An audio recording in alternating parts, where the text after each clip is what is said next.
Hello and welcome. My name is Miss Beguita. I'm currently a teacher at Prale Secondary School. I teach both history and geography from S1 to S5. Okay.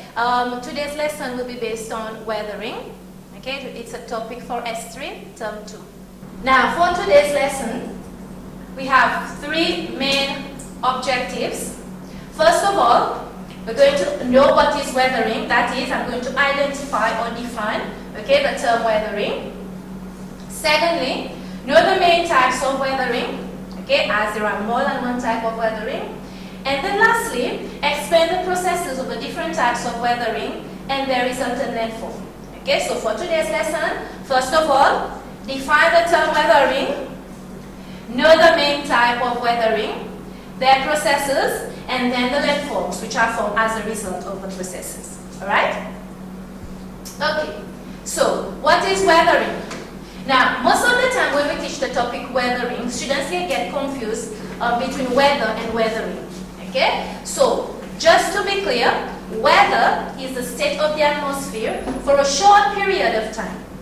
Whereas weathering, we are talking about rocks. Okay? The previous topics you've done was rocks and mineral, so you already know what is rocks. Okay? So, weathering focuses on the disintegration, or in other words, the breaking down or the crumbling away of rocks. Now, why do I have breaking down and crumbling away in bracket? Okay? As you have learned, okay, rock, some of them, they are soft, so they are easy, it's easier for them to break down, as compared to others, they are a bit more resistant, okay, so they take time for them to break down. Now, it is also the decomposition of rock in situ. Now, what does in situ mean? As you are aware, rock, it's the non-living things, which means that rock cannot move.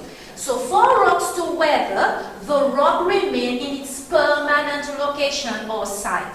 Okay, it's just the agent of weathering that acts upon the rock. Alright? So how does the rock weather? The rock weather as a result of rain action, extreme temperatures, and biological activities. Okay, so I go over it once again. Weathering is the disintegration, the decomposition of rock in situ as a result of rain action, extreme temperatures, and biological activities. Okay, so this is the definition of weathering. Now, what are the main types of weathering? Okay, so we have three main types of weathering. We have physical weathering, biological weathering, and chemical weathering. So how many types of weathering do we have? Three main types of weathering. Physical weathering, biological weathering, and chemical weathering. Now, for each of the main types of weathering, I'm going to explain the different processes and the resultant landform, which means the features which are formed as a result of these processes. So to start off with, we'll start with physical weathering. Alright, so physical weathering is also known as mechanical weathering. As you know, we've said that weathering is the breaking down of rocks. Now, in the case of physical weathering, this type of weathering occurs, okay, without changing the chemical composition of the rock. Now, remember in S2, when you learn about rocks and mineral, okay, the teacher must have told you that rocks is formed as a result of the combination of different minerals such as mica, feldspar, and quartz. Okay, and quartz. Now, this makes up the chemical composition of the rock. But when we talk about physical weathering, it does not affect the chemical composition of the rock. It only affects the physical structure of the rock, which means that the rock breaks up in different pieces, but it does not touch the chemical composition of the rock. So, an example, if let's say granite is being weathered physically, granite will remain granite, it will not change into something else. Now, where does physical weathering occur? It occurs mostly areas whereby the rocks are bare, devoid of vegetation cover, and exposed to extreme temperatures, which means that the rock they are exposed directly to extreme temperature. When I say extreme temperature, it can be very hot areas or in areas which are very cold. Okay? So, now let's look at the different processes under physical weathering. Now, under physical weathering, there are 4 main processes. There is granular disintegration, block disintegration, exfoliation, and freeze-thaw. But for today's lesson, we are going to focus on the 2 main processes, which are exfoliation and freeze-thaw process. Okay? So now, exfoliation. Another word for exfoliation is onion skin weathering. I'm sure most of you right now at the top of your head, you are trying to identify why the term onion skin weathering. Okay? Now, where does it occur? Like I've said before, weathering occurs as a result of extreme temperature. Now, this is one way by which temperatures plays in. Okay? So it occurs in very hot climate, okay, where they are exposed non-vegetated rock. What do I mean by this? It means that the rock does not have any cover of vegetation. The rock are exposed to direct sunlight. And these are mostly in areas whereby we say in semi-arid or arid regions or in the hot desert or the tropical deserts. Okay? So what happens to the rock? Now, as you know, in the tropical desert, we have little or no evaporation at all. Okay, what does that mean? It means that because there is no evaporation, we won't have the process of condensation forming clouds. As a result of that, during the day, we get direct exposure of sunlight. Okay, and since we don't have any cover of vegetation, okay, the rock, they get the direct heat from the sun. So what happened? What happened is that the outer layer of the rock, they are heated up during the day. And they heat up faster as compared to the inside part of the rock. Okay? So, when something heats up, okay? Now, what happened? Eventually, because it is heating up, it will expand. Now, the outer layer of the rock will start to expand during the day. So, we are talking about 40 degrees Celsius, which means it's very hot. Okay, so during the day, the outer layer of the rock will expand. Now, what will happen during the night? Will the rock keep on expanding? No. Why? Because in the desert at night, it's the reverse. Like I've said before, we don't have evaporation, so there is no condensation, no forming of clouds. Now, because there is no cloud, it makes it easier for the heat to escape into the atmosphere, making the temperature cooler. Okay? So the clouds usually they act as a blanketing effect, preventing the heat from escaping. But in the desert, since we don't have this, the heat escapes rapidly. So which means that there won't be any expansion during the day. The rock will now contract. Okay? The rock will now return to its normal size. Okay? Now, this process is continuous, which means it keeps on repeating. The next day, the same thing will happen to the rock. The rock will expand once again. The outer layer of the rock will expand once again. At night, the rock will contract once again. Now, what do you think will happen? Because this process is continuous, this will cause stress on the outer layer of the rock. Okay, it's not only human that is stressed up, it's the rock as well. So this will cause stress on the outer layer of the rock, causing it to weaken. Eventually, the rock will break into smaller pieces. Okay, so we go over it once again. Expansion of the outer layer of the rock during the day. Okay. Contraction of the rock at night because of cooler temperature. Continuous contraction and expansion of the rock causes stress on the outer layer of the rock. As a result, the outer layer of the rock gets spilled off or break into smaller pieces. Eventually, what will happen? It will form a feature like this. You see here where the rock has been peeled off. And this feature is known as exfoliation dome. Okay, it shows you whereby the layers of the rock has been peeled off as a continuous expansion and contraction of the rock due to extreme temperatures in areas where we don't have vegetation cover at all. Okay, so this process is known as exfoliation or onion skin weathering.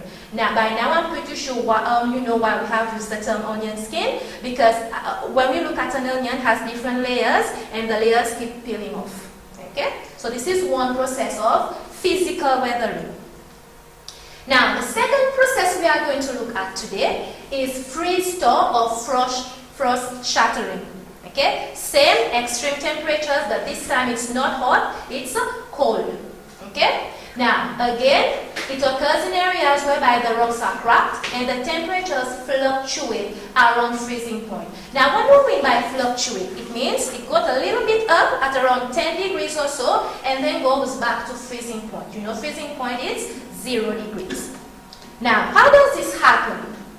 Okay, so in areas whereby, in temperatures that is, whereby the rock contains cracks, during the day when it's about 10 degrees, the water gets collected into the rock. Okay, so it's liquid. Now, at night, something else happens. At night, the water freezes because the temperature has dropped to 0 degrees or below. Okay, so when the temperature drops, the water is now frozen. And of course, the volume which was being occupied before by the water, okay, cannot be the same because now liquid has been turned into solid, so therefore it needs more space. Okay, now as a result of that, the frozen ice, okay, they expand, okay, or they exert pressure on the rocks, causing the cracks to widen. Eventually, what will happen, because this process is continuous, it will cause the rock to split and break into smaller pieces. Alright? So this is the second process. Now, this happens at the top of the mountain. Eventually, with a different weathering agent, the small pieces of rock will be collected at the bottom of the mountain, and these small pieces of rocks, they are known as screens or talus. Alright, so this is the second process of physical weathering. It is freeze-thaw or frost shattering. It occurs in temperate region whereby liquid is collected into the crack of the rock. At night it freezes, exerting pressure, okay, on the crack, causing the cracks to widen, and then eventually splitting the rock, breaking it into smaller pieces. Okay, so for both processes that we have seen for physical weathering, it is as a result of extreme temperatures. Alright? Now, second type of weathering. We've said how many types of weathering do we have? We have 3 main types of weathering. The second one that we are going to discuss is biological weathering, also known as biotic weathering. Now, in Seychelles, this is very common, especially for the flora, whereby we see plants, okay, breaking up the rocks. Now, biological weathering can occur as a result of both plants and animals breaking down the rock. And how do they do that? Okay, so first of all, for plants, okay, plants break the rock as a result of the growing root system. Okay, I'm sure you've seen this around, whereby plants, they either grow on the rocks or next to the rock, especially the plants with very deep taproot. Okay, you know that the roots, they are looking for water or in search for water. So as the plants grow, so too does the roots. And when the root expands, it kind of exerts pressure on the cracks and widen the cracks, eventually breaking the rock. You see this piece of rock here? One, it was attached to the main rock here. Because the roots have grown into the rock, okay? So what has happened? It has caused the rocks to break off in pieces. Okay? Now, the bigger the plants, the bigger the plants, okay, and the bigger the roots, the more weathering will happen or will occur. Alright? Now, secondly, biological weathering occurs as a result of animals. Okay? That is, animals either they are burrowing for food or shelter. So this usually occurs in the desert areas, okay, whereby the small animal, they hunt at night, okay, for them to avoid the predators. Alright? So they burrow through the rocks for them to find shelters, okay, or they burrow through the rocks for them to find food. Okay, now this is biological weathering. Okay, this one is very easy, straight to the point. Now, whereas this one here, which is chemical weathering, now that's a different story. This one is a bit more challenging. Okay, why? Because this one deals with the decomposition of the rock as a result of chemical reaction and change. Now, when we looked at physical weathering, we said that physical weathering only affects the physical structure of the rock, but does not change the chemical composition of the rock.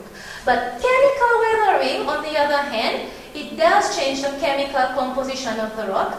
Okay? Now, as a result of changing the chemical composition of the rock, it will cause the rock to weaken and break into smaller pieces. Now, when does chemical weathering occur? Chemical weathering occurs in warm, humid, moist areas. Why? Because these are the factors that encourage chemical reactions. Alright? Now, there are different processes of chemical weathering. I've listed some on the board here, such as limestone, hydration, hydrolysis, and oxidation. But for today, we are going to focus on the famous one here, which is limestone solution, or in other words, carbonation. Okay? Now, how does carbonation occur? Now, we know that in the air we have greenhouse gases, and one of the greenhouse gases is carbon dioxide, which is CO2. When the rain falls, which is H2O, rain absorbs carbon dioxide. Okay? So H2O absorbs CO2. As a result of that, it forms a weak carbonic acid. Okay? H2CO3. Now, when this carbonic acid falls on limestone areas, because limestone is a sedimentary rocks, okay, they have cracks, they have lines of weaknesses, they are porous, they are permeable, which means that they allow water to pass through them. Okay, so this makes it very easy for the acid, okay, to widen the cracks in the limestone rocks. Okay, so the carbonic acid formed as a result of rainwater absorbing the carbon dioxide. Okay, it helps to dissolve calcium carbonate in the limestone. Okay, now what happened as a result of that? Now, as a result of that, we have three main features which are formed. Now, these grooves here, or gushes here, they are formed as a result of the cracks widening. Okay, when calcium carbonates are dissolved, and they form a feature known as grines. Okay, so this rounded block here, this is glint. This is another feature formed as a result of carbonation. Now, I've tried to illustrate it here. Okay, the glint, these are the blocks, and the grines, these are the deep gushes formed as a result of the cracks widening. Okay, so these are the grines, and these are the glints, and eventually what will happen if they break down in big blocks, they will form what is known as limestone pavement. Just like the pavement that we have by the roadside, but this one is made up of limestone, and it's sedimentary rock. Now, these are the surface features, the features formed on the surface as a result of carbonation. But as a result of carbonation, we also have features which are formed underground. Okay? In Seychelles, it's not very common because we don't have a lot of limestone areas and we don't have underground caves. Okay? Now, these are the limestone features. Now, these ones here, these are the columns or the pillars. Okay? These are the stalactites and then the stalagmites. How are the stalactites and the stalagmites formed? Now, as I've said before, the limestone rocks, they have pores in them. They have tiny holes in them. As a result of the carbonic acid, these tiny pores or holes will eventually become bigger, known as the sinkholes or the swallow holes. Okay? This will eventually, the water or the river will disappear underground. Because it's calcium carbonate and because underground the temperature is cooler, okay, it will solidify the calcium carbonate and it will drips down. As it drips down, it's solidified, forming an icicle-like shaped feature known as the stalactites. Okay? And if it falls on the cave floor, on the ground, the same thing will happen. It will keep on solidifying on top of each other and form another feature known as the stalagmites. If it so happens that the stalactites, they join together with the stalagmites, they form a natural pillar. Okay? So we have three features which are formed on the surface. That is the cliffs, the grikes, and the limestone pavement, and three features which are formed underground. That is the stalactites, the stalagmites, and the natural pillar.